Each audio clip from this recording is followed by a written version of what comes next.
That's not my number one concern. Aviation safety is.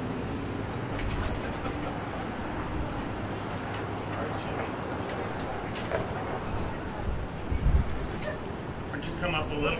Just stand right in front of that, if you could. When you're So give ready. me 1 second to collect my thoughts here, guys. Never been on the news before. One, time's up. Yeah, I've never been either. What did you say? You said one, time's up. Okay. You said 1 second. So I said it to the guys before they came over. Oh, okay. And I think it's important, right? Thank you. Thank you for standing up. Thank you for doing this thing. And thanks for not just saying you have personal interest, but you have national interest. Still don't know what you say. Yeah. We'll probably ask you a couple questions too, just to see where, just to kind of help you lead you along there, so Okay. you're not just stuck there. So how does this work? Is everybody just like you say go, and then I say something? Yeah. What if you want to? If you could say your name and spell it for us, so that we and who you're representing. You want me to spell it in the interview, or do you want me to? Well, right at the beginning, we'll have you so do you that know. so that we have the proper spelling. We're going to edit it out. Yeah, that's just for Okay. our use later. Okay. And then if you have a statement, go ahead and read the statement, and then we'll ask a few questions. Okay. Okay? So, are you ready? Yep, I'm ready. Okay, we're all ready. So, Good morning. My name's James Norton with the Professional Aviation Safety Specialists. I represent over 6,000 aviation employees. Myself and my fellow union members are here today at the Cleveland Hopkins International Airport to ensure the message that makes it to Congress that we need to end this shutdown now. Aviation safety is not an additive to our country. It is what our country is. Here in Ohio, we are the birthplace of aviation. The Ohio Department of Transportation estimates that the Ohio economy has a $13.3 billion aviation impact. Can I say that again? The Department of Transportation,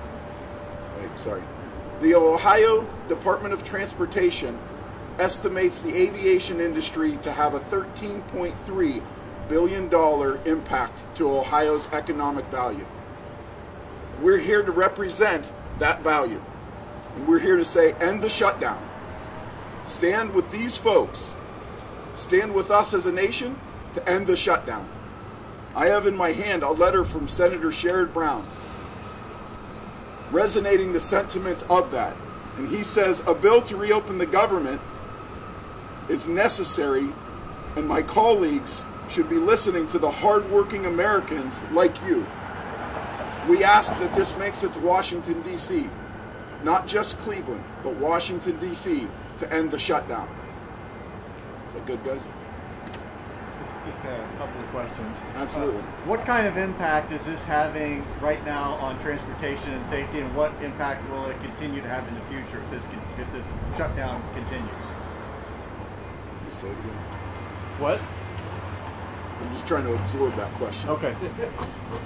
You said what kind of aviation? What kind of impact is this shutdown having on transportation safety, and what will it continue to have if this government shutdown just continues on and on?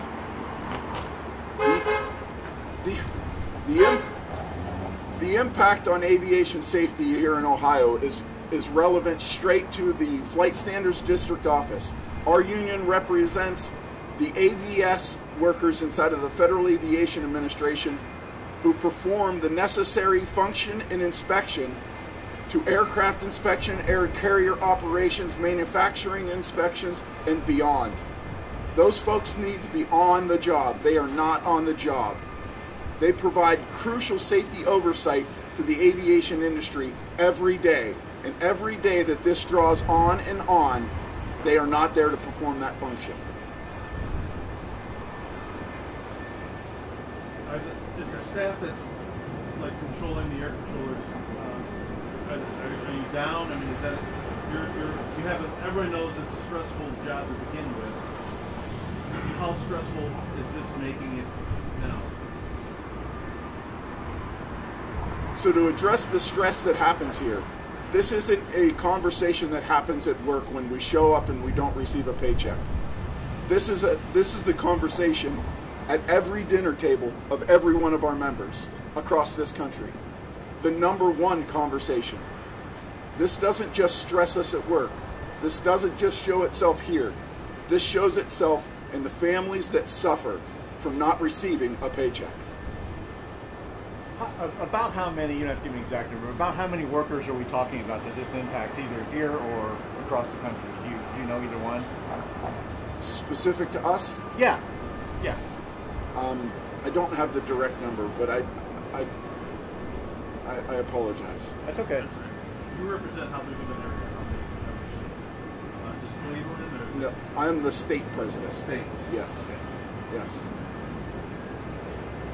So you cover every airport here in the state. You are, just for my information, you're the president of the union here in the state. Is Correct. Correct. Okay. Correct. Now there's a national president, so I'm a chapter yeah. president.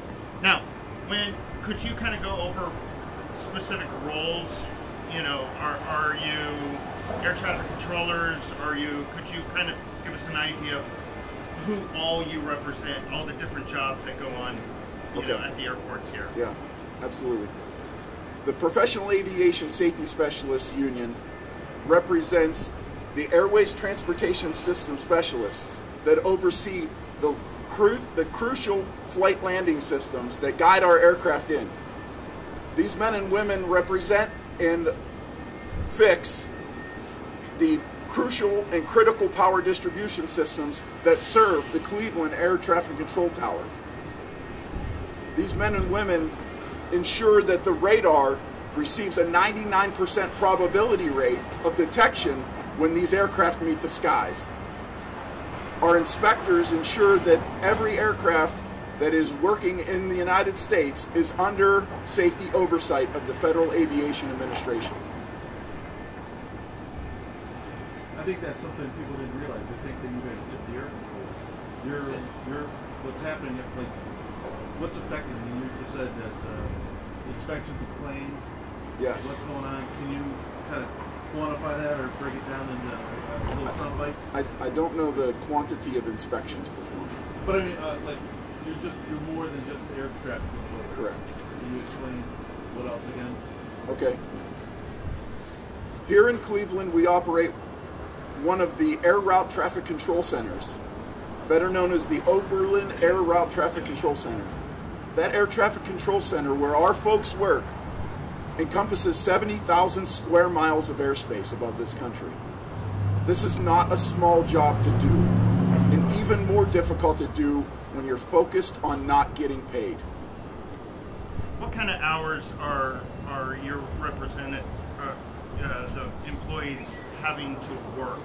What is a normal shift, and what are they ending up having to do now with the shutdown? So we haven't seen a change to that directly. The employees that we represent operate in a 24/7 environment.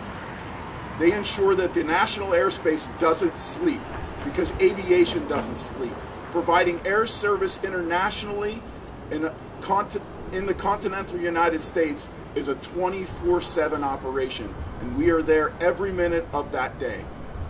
Can you talk a little bit about the fact that, I mean, for a lot of people, it's hard just to go to work every day. I mean, since you guys are essential, some of you've been working without pay for a long time, but the bottom line is that you can call it sick. I mean, it's just hard to get up in the morning knowing that you're not going to get paid.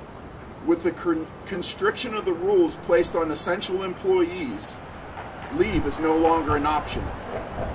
We're finding people making the decision of whether to come to work or to find a second job to feed their families. And ensuring that that happens is what we're here to represent today. And there's been, I think, of course, there's been a lot of issues with LaGuardia today. For example, that, you know, the controllers that I guess work in the field, a couple other places, there's not enough because of people being sick or it's not coming to work. Have you guys heard anything about that, or any delays, or do you anticipate that it could get, the system could start slowing down even more? 2 nights ago, the aviation unions met. And they determined that every day that this shutdown goes on, safety, a crucial and most important part of what we do, is deteriorating on a daily basis. Every day this drags on, another layer of safety is slipping away from a vibrant aviation economy. Have any of your employees been told anything to transfer to another airport or another system out there yet because of the slowdowns? We have not seen that. Are you working longer shifts than normal? No, most of us are essential, so we're still on the job.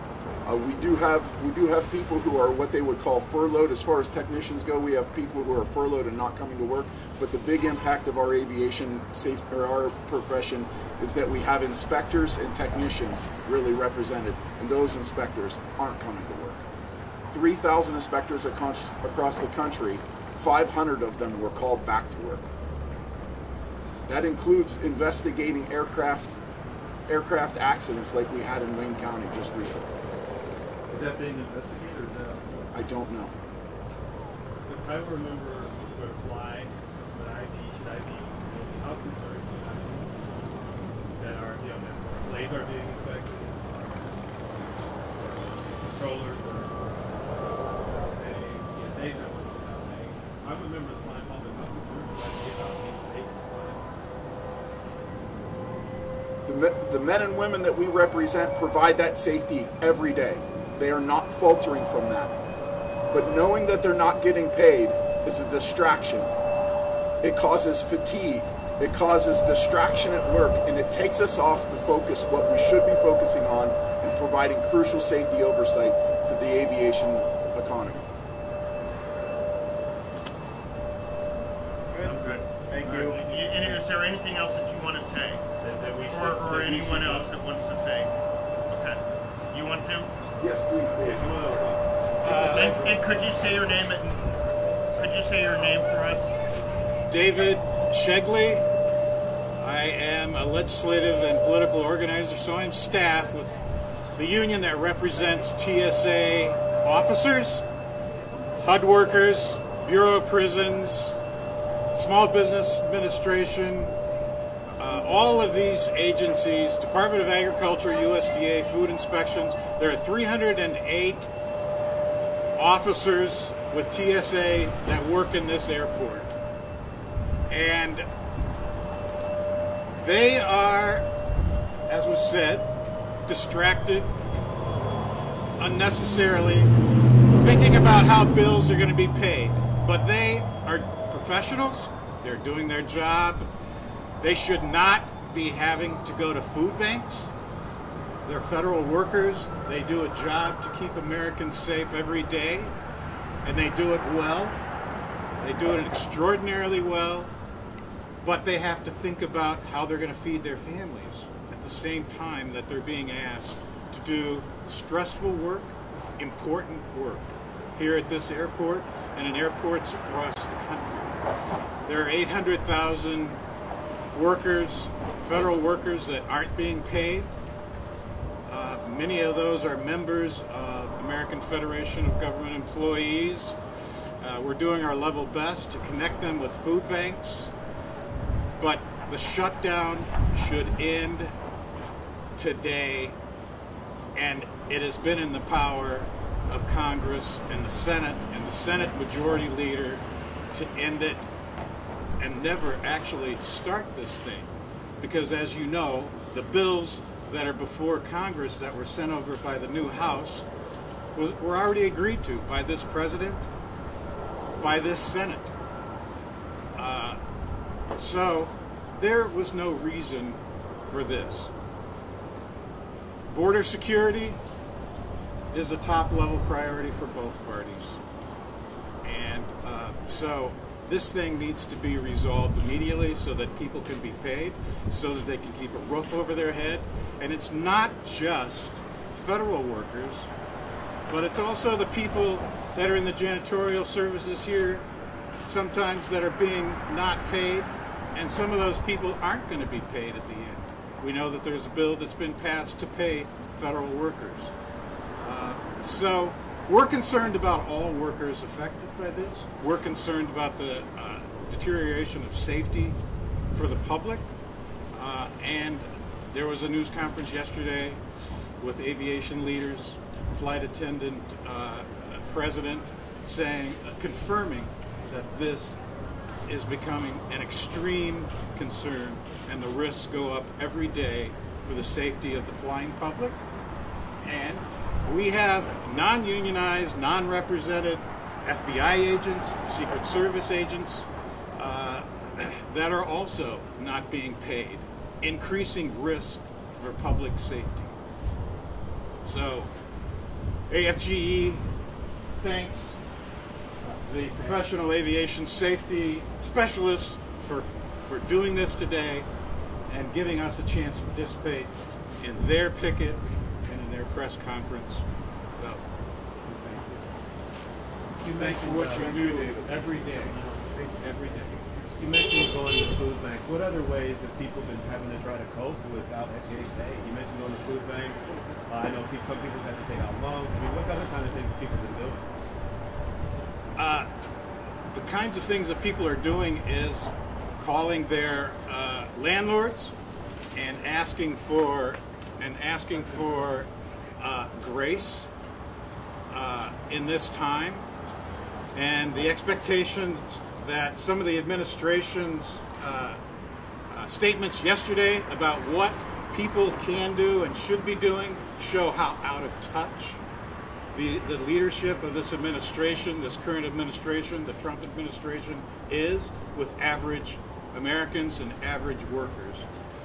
To say that people live in communities anymore where the banker knows you and will give you grace is a completely out of touch.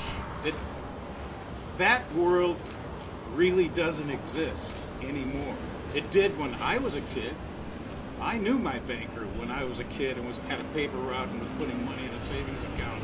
That doesn't exist anymore. People are dealing with corporate banks, and to ask for grace, there's not a relationship to base that grace on. So it's very difficult because, as you may know or may not know, federal workers are under rules about receiving gifts. So even getting gifts to workers is a whole organized process that has to be done exactly right, so that rules to help them get their gas, to help them put food on the table for themselves and their family is legal. And that's what we've been doing here and elsewhere as their union. So we've really been trying to facilitate that with United Way and food banks and that sort of thing. But to have our federal workers who do the important work of the people, whether it's guarding our inmate population or doing the work here or providing information that farmers need right now to make decisions to put seeds in the ground for the coming growing season, all of that is compromised. All of that is compromised right now. And the economy is at risk, which puts all of us in a bad place. So end this shutdown now. End it now. Mr. McConnell, end it now. Go with a clean bill to extend this so that the issues of debate can continue while people are being paid to do the important work of the American people. And as was mentioned, a lot of Americans don't understand how layered the federal government is. Inspectors sitting at home and not inspecting equipment, radar equipment, keeping equipment up to date. There's not a good reason for that. It should never happen. And that it's happening now, and we're in what, the 35th day? 35 days of this. 2 paychecks is wrong. It's immoral. It's wrong. And it should never happen again. And we need to do what we need to do legislatively to take this option off the table. Congress, do your work so that we can do our job and so that our people and our folks, our government can be paid, our government workers can be paid for what they do every day. About to go get warm. Thank you so much. Thank you.